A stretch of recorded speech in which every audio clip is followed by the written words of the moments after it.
지금으로부터 1000일 이후에는 우리가 꿈꿔온 새로운 낙동강을 만나게 될 것입니다. 세계 어디에 내놓아도 자랑스럽도록 자연을 살리며 생태가 살아나는 친환경적으로 건설될 것입니다. 낙동강 수계를 가로질러 설치된 합천보입니다. 보 옆으로는 대규모 공원이 운영되고 있습니다. 강아지가 운동하기도 좋고 저도 운동하면 좋고 오면 기분 좋아지고 이래 하면 주변 경관이 좋잖아, 그치? 4대강 주변 자전거 길은 자전거 마니아의 필수 코스가 됐습니다. 일단은 힘들긴 힘든데 일단은 계속 이제 도장 찍으면서 가니까 약간 보람을 느끼고 이제 인천까지 가면 뿌듯할 것 같습니다. 4대강 사업이 완료된 지 이제 곧 3년이 됩니다. 사업에 따른 여러 효과는 우리 생활의 일부가 돼가고 있습니다. 그러나 동시에 몇몇 우려하던 일도 점차 현실이 되고 있습니다.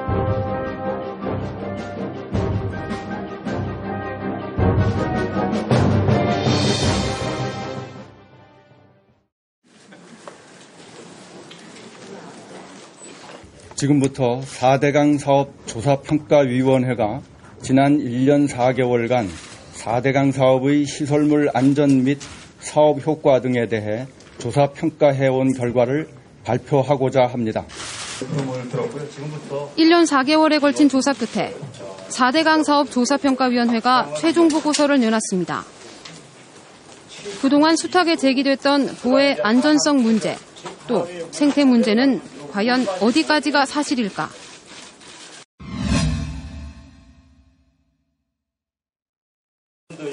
조사위원회는 먼저 보는 구조적으로 안전하다고 밝혔습니다. 4대강 사업으로 건설된 16개의 다기능 보는 구조적으로 안전한 것으로 판명됐습니다. 그러나 구체적인 내용은 안전과는 다소 거리가 있습니다. 합천보. 시민단체들은 이 합천보에 대해 파이핑 현상이 진행 중이라고 주장해왔습니다. 낙동강 합천보의 안전성 논란이 또다시 불거졌습니다. 흙과 콘크리트 사이로 물이 새는 이른바 파이핑 현상 의혹이 제기된 건데 수자원공사 측은 사실이 아니라고 맞서고 있습니다. 보는 강 바닥에서 안반까지 말뚝을 박고 그 위에 본체를 세웁니다. 파이핑이란 상류 쪽 물이 수압에 의해 본체와 안반 사이 토양에 마치 파이프 모양의 물길이 생기는 현상. 강 바닥이 물러져 결국 구조물 안전이 위협받게 됩니다. 물길이 형성되면서 그게 점점 더 커져 나가고 결국은 붕괴가 되는, 제방이 붕괴가 되는 그런 현상을 우리가 파이핑 현상이라고 합니다. 조사위원회 조사 결과 이 주장은 일부 사실이었습니다. 합천보, 함안보를 포함한 6개 보에서 누수나 용출 현상이 관찰된다며 추가 조사가 필요하단 겁니다. 9개 보를 조사했는데 그중에서 6개가 그러한 현상이 일어났다라는 거고 그 구멍이 계속 커지겠죠. 그러면 결국에 이 보는 안정성이 상당히 이 위협을 받을 수 있는 상황으로 갈 수 있다는 거죠. 또 일부 보에서는 물이 새고 있었습니다. 6개 보를 상세하게 조사하여 적합한 보강 대책을 세워야 할 것으로 판단합니다. 달성보, 합천, 창녕보의 제방은 물막이 보강이 필요하다고 판단합니다.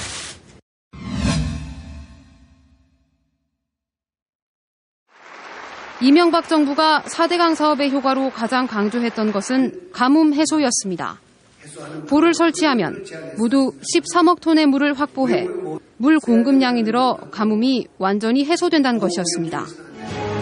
하천에 보를 설치해 홍수와 가뭄 시 수위를 조절함으로써 재난이 반복되던 우리의 강은 사계절 안전한 강으로 거듭납니다. 그러나 조사 결과 가뭄 피해 지역과 4대강 사업으로 수량이 늘어난 곳이 일치하지 않는 것으로 드러났습니다. 즉, 보의 위치가 잘못 선정된 겁니다. 실제 이제 수자원 확보에 대한 근거는 우리가 확인을 했지만 보를 왜 그 위치에 선정했는지 그다음에 그 과정에 대해서는 확인할 수 있는 자료가 없었습니다. 연간 7조가 넘는 홍수 피해액과 복구비가 절감됩니다. 조사위원회가 4대강 사업의 가장 큰 성과로 든 것은 홍수 위험의 감소입니다. 정부 역시 매년 4조 원 정도가 드는 치수 관련 예산을 4대강 사업을 통해 줄일 수 있다고 강조했습니다. 기후변화에 따른 물 부족과 대규모 홍수와 가뭄에 대비하기 위해 시행한 4대강 살리기 사업도 그 취지를 계속 살려나가야 합니다. 그러나 조사위원회는 정작 예산이 얼마나 줄어드는지는 밝히지 못했습니다. 조사위원회는 또 22조 원의 세금이 들어간 4대강 사업이 과연 타당했느냐에 대한 평가도 내리지 않았습니다. 앞으로 들어갈 비용을 고려했을 때 과연 유지할 가치가 얼마나 되는지도 판단하기 어렵습니다. 총평을 너무 이 정치적으로 마사지를 해서 정확한 내용들을 전달하지 않았다. 그것이 지금 조사위 발표 내용의 문제였다라고 저는 생각을 합니다. 부는 구조적으로 안전하지만 기초가 불안정한 데다 물이 새고 있다는 것. 또 4대강 사업으로 일부 효과가 있지만 어느 정도인진 추가 조사가 필요하다는 모호한 내용이 결국 결론인 셈입니다. 결론적으로 4대강 사업은 일정 부분 성과를 거두었다고 평가합니다. 제한된 시간에 서둘러 사업을 진행한 데다 우리나라 하천관리 기술의 한계 등으로 일부 부작용도 나타나고 있습니다. 보의 안전성 문제는 단지 보 주변 지역의 얘기만이 아닙니다. 유지보수비는 곧 세금, 유지보수비가 늘수록 국민 부담 역시 늘게 됩니다. 실제로 16개 보의 운영비와 유지보수비는 지난 2012년 186억 원에서 지난해에는 290억 원으로 늘었고 앞으로 더 늘어날 것으로 보입니다. 이 때문에 보를 유지 관리하는 한국수자원공사의 부채 역시 보시는 것처럼 급증하고 있고 이것이 정부가 추진 중인 수도요금 인상의 직접적인 원인이라고 일부 여당 의원을 비롯한 시민단체는 주장하고 있습니다. 이뿐만이 아닙니다. 조사보고서가 간과한 4대강 사업의 크고 작은 부작용이 경남 곳곳에서 관측되고 있습니다.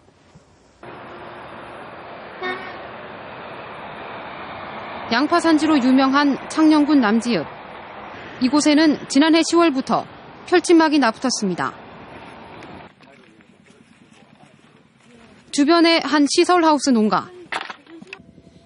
김창수 씨는 지난 가을 짙은 안개로 작물이 제대로 크지 않았다고 말합니다. 김 씨가 꼽는 원인은 4대강 사업.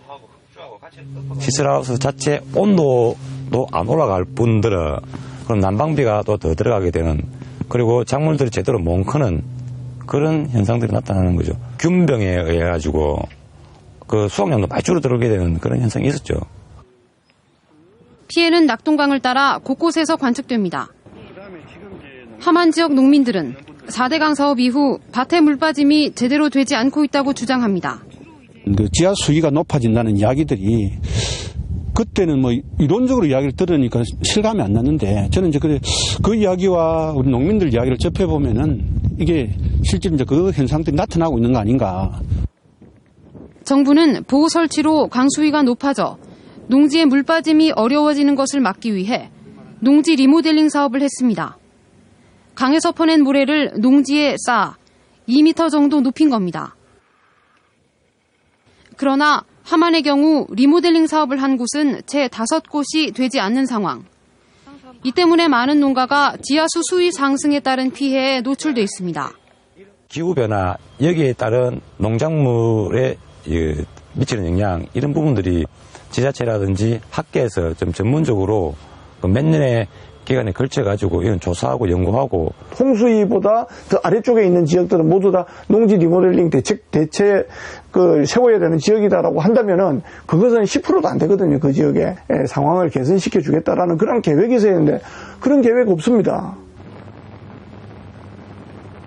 무엇보다 가장 큰 생태 변화는 물속에서 진행되고 있습니다. 함안군 칠서취수장 주변입니다. 부유물질이 시야를 가리고 바닥은 온통 펄, 개흙층입니다.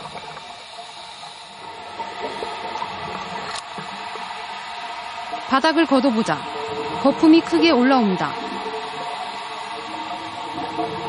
오염물질이 썩으면서 산소 대신 메탄가스층이 바닥에 묻혀 있는 겁니다. 옛날 같은 경우는 그래도 어느 정도는 물의 흐름이 있기 때문에 부유물이 있어도 웬만큼 보이고 그랬었는데 지금 같은 경우는 완전히 흐름이 막히다 보니까 부유물만 생기고 지금 바닥 같은 경우는 뻘로다가 이루어져 갖고. 대구 강정보 주변 문산 취수장. 취수부 철망에 벌레들이 다닥다닥 붙어 있습니다. 물 밖으로 꺼내 만져봤더니 힘없이 뭉개지고 악취가 진동합니다. 저수지처럼 유속이 느린 곳에 사는 큰빛 이끼벌레입니다. 지난해 7월에는 함안보에서도 관측됐습니다. 볼을 설치해 물을 가두면서 유속이 느려지자 수중 생태계가 변하고 있는 겁니다. 물이 흐름이 있는 유수 생태계에서 흐름이 거의 없는 호수 같은 정수 생태계로 바뀌어가고 있다라는. 그리고 수중 생태계 변화에 따른 피해는 벌써 관측되고 있습니다. In Ohio and Michigan, still cannot use their tap water. Pollution in Lake Erie is causing unhealthy levels of toxins. Authorities say it's still too soon. 지난해 8월 미국 오하이오 토레도시 정부는 비상사태를 선포하고 지역 주민 50만 명의 식수 공급을 중단했습니다. 식수원인 이리호에서 독성 조류인 마이크로시스티스가 검출됐기 때문입니다. Ohio National Guard utilized water purification systems, the same kind troops used in Iraq and Afghanistan.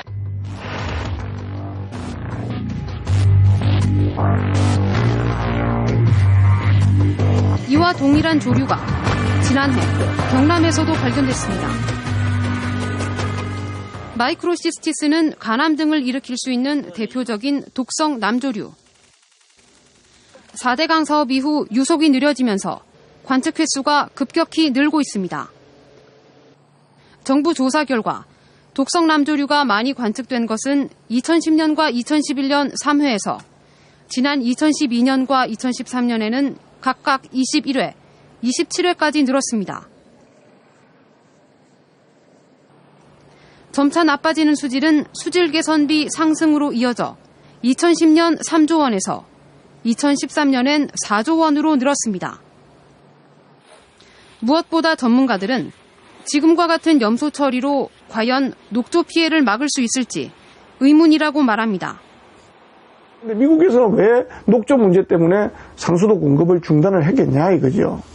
거기에는 그만큼 독성 문제가 심각했기 때문에 그렇다라는 거죠. 약을 투입하더라도 이러한 위험한 간의 독성 물질을 다 제거할 수 있느냐. 정부는 제거할 수 있다라고 얘기를 하지만은 그 물질이 든 식수를 정수해서 먹는 시민들은 믿지 못하는 거죠.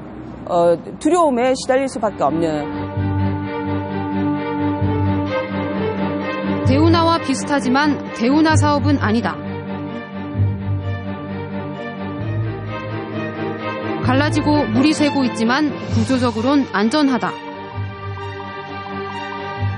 4대강 사업의 중간평가 결과는 그 시작과 마찬가지로 명확하지 않습니다. 그러나 한 가지 분명한 사실은 막대한 보수 비용과 생태계가 겪을 변화 등 풀어야 할 진짜 문제가 이제부터 시작됐다는 겁니다.